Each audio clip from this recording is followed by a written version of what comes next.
Hand writing சீரீஸ்ல பொதுவா என்னென்ன மிஸ்டேக்ஸ் பண்றோம் அப்படிங்கறத தெரிஞ்சுக்கலாம்.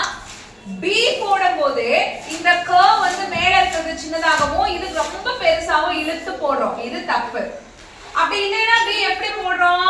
இப்படி போட்டு மேல இருக்க இந்த கர்வ் வந்து சமமா போடுறோம். இதுவும் தப்பு.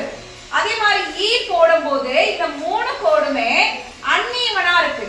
சின்னது சின்னது பெருசு, இதெல்லாம் மேல இருக்கிறது பெருசு, நடுவுல இருக்கிறது சிறுசு, அடுத்து கடைசியா இருக்கிறது பெருசு, இப்படி அன்ஈவனா போடுறோம். இதுவும் தப்பு.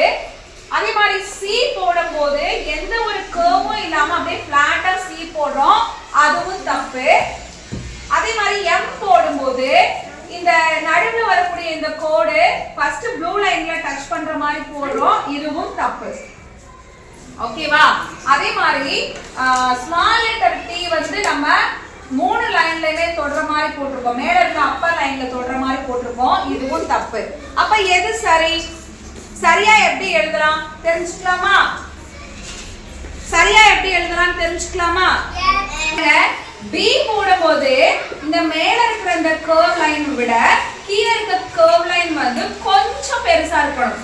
லிட்டில் பிளட்ஜா இருக்கணும். ரொம்ப பெருசா இருக்க கூடாது, ரெண்டும் ஈக்குவலா இருக்க கூடாது. மேல இருக்க இந்த கர்வ் லைனை விட இந்த லைன் வந்து கொஞ்சம் பெருசா இருக்கணும். இப்படிதான் நம்ம B போடணும். C அப்படினா அப்படியே கொஞ்சமா ஒரு கர்வ் லைன் வரணும். இங்க பாருங்க, C க்கு அப்படியே கொஞ்சமா ஒரு கர்வ் லைன் வருதா? அதே மாதிரி M போடும்போது upper line, first blue line, base line, இந்த மூணு லைன்லயுமே டச் பண்ணி M இருக்கணும். Wவும் அதே மாதிரி அப்பர் லைனை தொட்டுட்டு இருக்கணும்.